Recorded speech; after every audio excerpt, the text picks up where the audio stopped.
Hi there, and welcome to a 5-minute segment I wanted to add to my channel because I'm aware that I can talk for quite a while when I get on the subject, and I want to have a little bit of a discussion, posing questions, putting ideas out there, 5 minutes or so with this.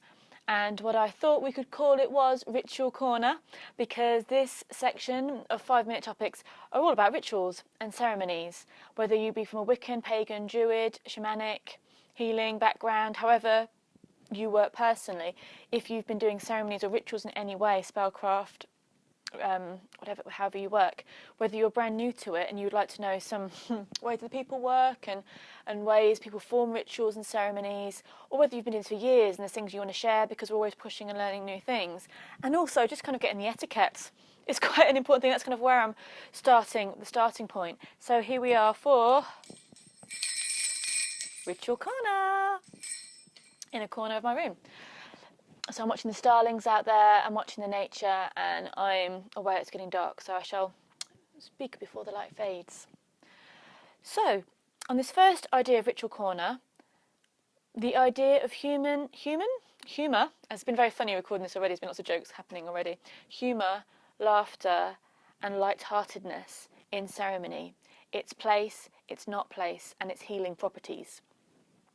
I'm a little bit low-key. I do have to say that I've got Venus and Gemini. I'm quite light, and I can be deep as deep can be, and as serious, as passionate as the ocean is wide. But there's a time when things get too heavy and too bogged down serious, where I have to, Rent-A-Go style, just lighten it up a little bit, if I can, if it's my situation. And that's not to say that if people are kind of going through this really intensive experience, I'm just going to go, boom, boom. No, not at all. That's disrespectful completely. However, the energy raised by ritual and ceremony, the energy that we bring, the connection with the divine, the healing work that we do, brings up such a lot of energy, and it can be so deep and so intense and so all-consuming. We can risk that there's that at times we can do a lot of this work. And there's at times when it has to be lifted, I feel, a little bit. However, if someone's in a ritual and they're going through a healing and they're going through an intense situation, it's not cool that they tell you about their breakup and then you go, anyway, I was at the supermarket and it was really funny. No, of course, that's totally disrespectful. Respect is the essence of all ritual and ceremony work. Respect for the divine, respect for the work that you're doing, respect for those in the circle with you. Even if you're doing it on your own, respect for yourself and that you've come here to work and to honour. But, yeah, if I'm in the middle of channeling a goddess and you start cracking a joke, it wouldn't be fun.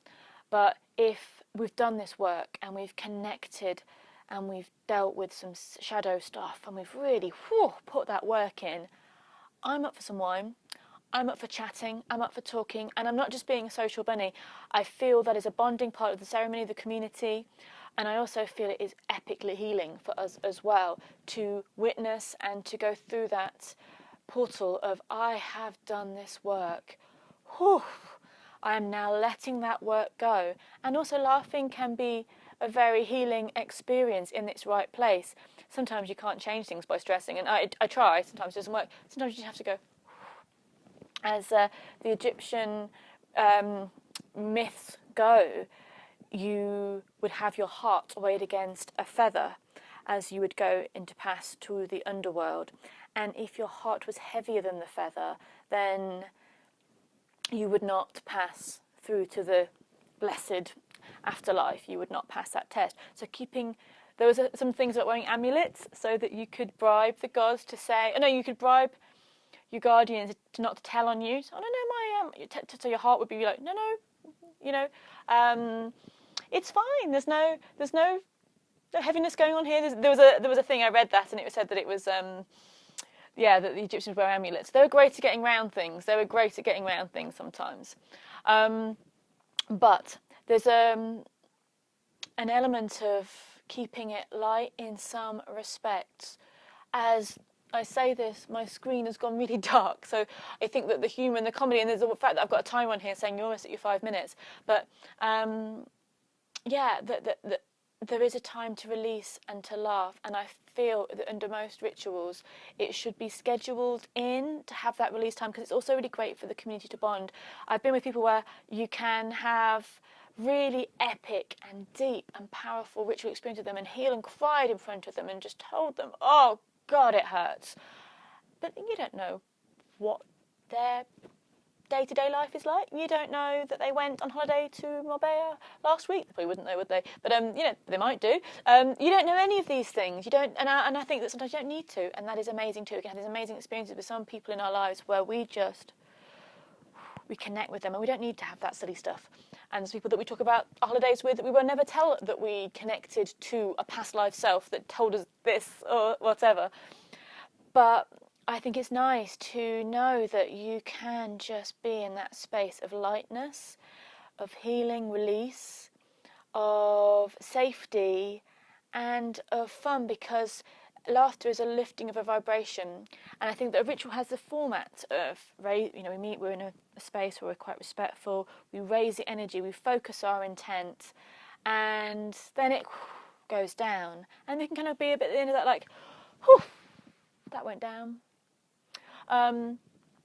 And then to bring it back to the human world, we'll have some pie and we'll have a giggle and we'll drink wine. Not always wine. If you don't like alcohol, any other drink that's nice and fun, that really makes you happy. It could be a milkshake or a sparkly juice or something, whatever makes you feel happy, or coffee.